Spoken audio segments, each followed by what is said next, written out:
did while we were in a polygamous cult, part 5.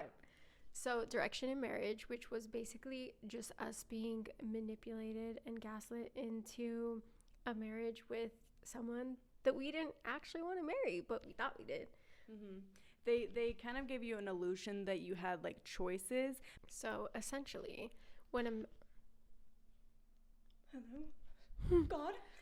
when he's interested in a girl, basically he'll go to his parents and tell his direction or whatever. Like if their parents are okay with it, the man will then go talk to the leader of the church, and if he says it's okay, the man will talk to your parents.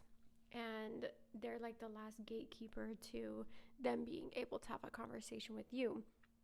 And if they're able to get through all of the steps, then you can go to Paul together and have a meeting and hopefully get engaged, right?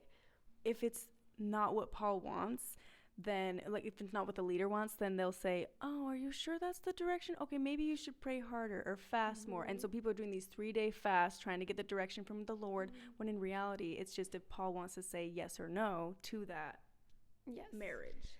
I genuinely feel like they just have the exact person picked out that they want you to marry from a very young age, and they will sit there and manipulate you into that direction until you yourself choose it. So when I was 14, I was trying so hard to get married to this guy, because we sit there and dream about our wedding since we're like 4 years old, right? Because they brainwash us too in elementary school. Right.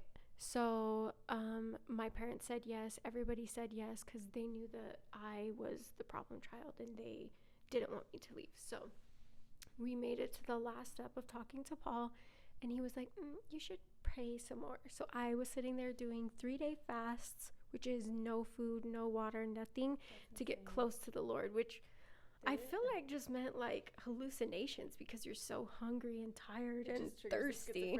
Right. So you're trying to get direction because the biggest, most important thing is to marry that number one choice, even if that number one choice happens to be your half sibling.